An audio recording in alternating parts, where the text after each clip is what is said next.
आज हम लोग इस वीडियो में क्लास 10th के साइंस सब्जेक्ट से फिजिक्स का क्वेश्चन का चर्चा करेंगे और यह चैप्टर है प्रकाश के परावर्तन तथा अपवर्तन। तो चलिए शुरू करते हैं। हमारा फर्स्ट क्वेश्चन है प्रकाश के परावर्तन के कितने नियम हैं।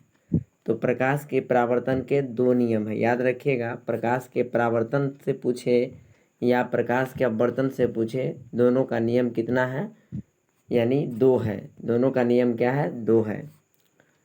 नेक्स्ट क्वेश्चन है वायु में गमन करती प्रकाश की एक किरण जल में तिरछी प्रवेश करती है, तो यह किरण अभिलंब की ओर झुकेगी, अभिलंब से दूर हटेगी, सीधी निकल जाएगी या परावर्तित होगी।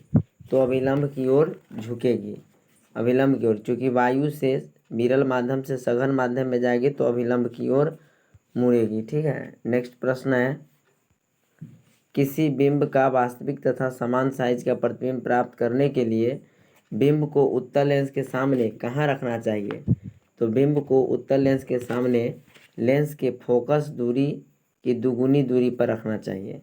लेंस के फोकस दूरी के दुगुनी दूरी पर रखा जाना चाहिए। 4 नंबर क्वेश्चन है किसी कार का अग्रदीप में प्रयुक्त दर्पण निम्नलिखित में से कौन होता है। यानी किसी कार की हेडलाइट में लगा हुआ जो आपका दर्पण होता है वह कौन सा दर्पण होता है।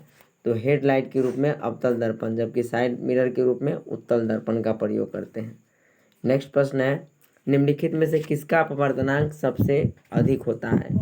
तो जिसका अपवर्तनांक क्या होगा, अधिक होगा। सर्वाधिक जो अधिक होता है वह हीरा का होता है 2.42, जबकि वायु का होता है 0.003 होता है। तो सबसे कम वायु का होता है जबकि सबसे अधिक हीरा का होता है।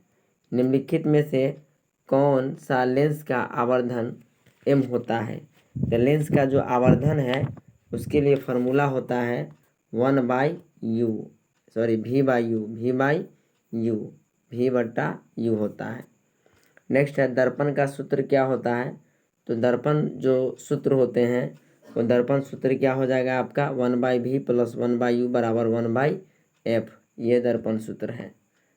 8 नंबर क्वेश्चन है निम्नलिखित में से किस माध्यम में प्रकाश का चाल सबसे अधिक होगा।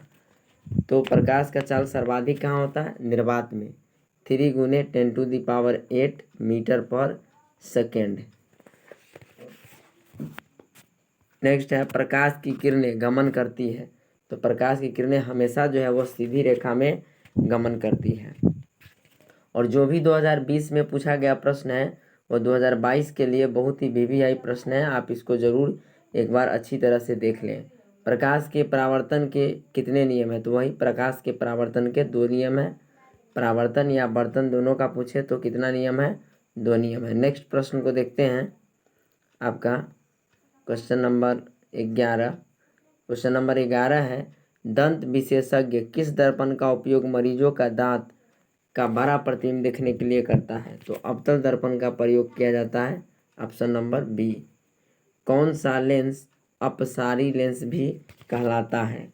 तो कौन सा लेंस है, तो अवतल लेंस को हम लोग क्या कहते हैं, अपसारी लेंस भी कहते हैं, क्योंकि यह एक जगह पर एक बिंदु पर आकर के इसमें क्या होता है आपका एक बिंदु पर आकर के किरणें जो है वह आपतित होती है, एक जगह से ही अलग अलग जगह पर वह परावर्तित होती हैं।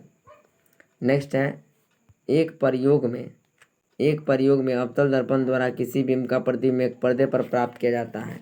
दर्पण की फोकस दूरी को निर्धारित करने के लिए प्रयोगकर्ता को मापने की ज़रूरत है। क्या मापने की ज़रूरत है, तो इसमें जो है मापने की ज़रूरत है दर्पण तथा पर्दा के बीच की दूरी। नेक्स्ट प्रश्न है गोलीय दर्पण के परावर्तक पृष्ठ के वृत्ताकार सीमा का व्यास कहलाता है। तो गोलीय दर्पण के परावर्तक पृष्ठ का जो वृत्ताकार सीमा होती है, सीमा रेखा होती है, उसका व्यास क्या कहलाता है। तो उसका व्यास जो है होगा गोलीय दर्पण का द्वारक कहलाता है। नेक्स्ट प्रश्न है निम्नलिखित में से कौन उत्तल दर्पण की फोकस दूरी है जिसकी वक्रता त्रिज्या 32 सेंटीमीटर है। तो उत्तल दर्पण की फोकस दूरी जिसकी वक्रता त्रिज्या 32 सेंटीमीटर है। तो F बराबर क्या होता है, F बराबर होता है r/2। F बराबर क्या होता है r/2। तो F बराबर r/2, चूँकि उत्तल दर्पण का तो पॉजिटिव हो जाएगा यानी 16 हो जाएगा, यानी 32/2 यानी बराबर में 16। नेक्स्ट प्रश्न है, यदि किसी बिंब का प्रतिबिंब आवर्धन ऋणात्मक है तो उस प्रतिबिंब की प्रकृति क्या होगी। तो अगर आवर्धन जो है, प्रतिबिंब का आवर्धन क्या है, ऋणात्मक है, तो वह बिंब कैसा होगा, वास्तविक और उल्टा होगा, याद रखिएगा। अगर निगेटिव है तो वास्तविक और उल्टा, पॉजिटिव है तो वास्तविक और सीधा। निम्नलिखित में से काल्पनिक और सीधा, निम्न में से किस लेंस की फोकस दूरी धनात्मक होती है। तो किस लेंस की फोकस दूरी, तो उत्तल लेंस की फोकस दूरी क्या होती है, धनात्मक होती है। नेक्स्ट प्रश्न है, किस दर्पण का उपयोग सामान्यतः वाहनों का पश्च दृश्य पीछे देखने के रूप में उत्तल दर्पण का प्रयोग किया जाता है। C option. 19 नंबर है, कार्तिकीय चिन्ह परिपाटी के अनुसार दर्पण के सामने रखे गए बिंब दूरी ली जाती है। तो बिंब दूरी किस में ली जाती है, तो इसका जो राइट आंसर हो जाएगा आपका बी, ऋणात्मक में ली जाती है। नेक्स्ट है, टिंडल प्रभाव प्रकाश की कौन सी परिघटना को प्रदर्शित करता है। तो टिंडल प्रभाव जो है वह प्रकाश की प्रकीर्णन को जो है प्रभावित करता है या परिघटना को दर्शाती है। ठीक है, प्रकाश का प्रकीर्णन, टिंडल प्रभाव प्रकाश का प्रकीर्णन। नेक्स्ट देखते हैं 21 नंबर क्वेश्चन, निम्न में से किस माध्यम में प्रकाश की चाल अधिकतम होती है। हवा में, जल में, शीशा में, हीरा में। तो हवा का जो है अपवर्तनांक सबसे कम होता है, अर्थात इसमें प्रकाश की चाल सर्वाधिक होगी।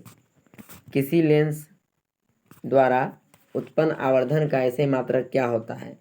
तो आवर्धन का जो ऐसा मात्रक हो जाएगा वो कितना क्या हो जाएगा भाई, तो इसका आंसर हो जाएगा, चूंकि आवर्धन जो होता है वह मात्रक विहीन होता है, यूनिट लेस होता है। नेक्स्ट हो जाएगा, याद रखिएगा, आवर्धन का कहेगा इकाई क्या होता है या मात्रक क्या होता है, तो वह मात्रक विहीन होता है, यूनिट लेस होता है। प्रकाश स्रोत के सामने एक हरी रंग की छड़ी का खड़ा कर रख देने पर उसकी छाया कैसी होगी। तो प्रकाश स्रोत के सामने एक हरे रंग की छड़ी को खड़ी कर देने पर उसकी छाया कैसी बनेगी, तो उसकी छाया जो होगी वह काली रंग की बनेगी। C answer. किसी प्रकाश स्रोत के सामने एक रुकावट रख देने पर बनती है, यानी किसी प्रकाश स्रोत के सामने अगर आप एक रुकावट डाल देते हैं तो उससे क्या बनता है, छाया बनती है और उपछाया भी बनता है। ए और डी दोनों हो जाएगा, डी आंसर। प्रकाश स्रोत के सामने एक गेंद को रखने पर उसकी छाया कैसी बनती है, यानी प्रकाश स्रोत के सामने अगर हम एक गेंद को रख देते हैं तो उसकी छाया कैसी बनती है, तो उसकी छाया जो होती है वो वृत्ताकार बनती है, बी आंसर। ठीक, नेक्स्ट प्रश्न है, दृष्टि के भौतिक अनुभूति को कहा जाता है। तो दृष्टि के भौतिक अनुभूति को क्या कहते हैं, प्रकाश कहते हैं, ए आंसर। प्रकाश एक रूप है, तो प्रकाश जो है वो ऊर्जा का रूप है, light is the form of energy, प्रकाश ऊर्जा का एक रूप है, बी आंसर। शीशा या कांच किस प्रकार का माध्यम है, प्रकाशिक अप्रकाशिक। शीशा और कांच के बारे में आपसे पूछा गया है, तो क्या हो जाएगा, प्रकाशिक है। ठीक है, जिससे प्रकाश आर पार कर जाती है। कांच की सिल्ली से पार करने वाली प्रकाश किरण में पैदा होता है।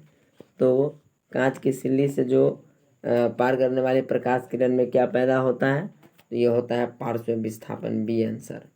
सर्च लाइट का परावर्तक सतह होता है। तो सर्च लाइट का जो परावर्तक सतह होता है वो क्या होता है, अवतल दर्पण का उसमें सतह होती है। निर्वात में प्रकाश की चाल कितना होता है, तो निर्वात में प्रकाश की चाल जो होती है, याद रखिएगा, निर्वात में प्रकाश की चाल होता है 3 × 10⁸ मीटर पर सेकेंड, 3 × 10⁸ मीटर पर सेकेंड, या इसी को किलोमीटर में बदलेगा तो 3 × 10⁵ किलोमीटर पर सेकेंड। प्रकाश की किरणों के सरल रैखिक गमन अनुप्रस्थ क्या है, यानी प्रकाश की किरणों के सरल रैखिक गमन का अनुप्रयोग क्या है।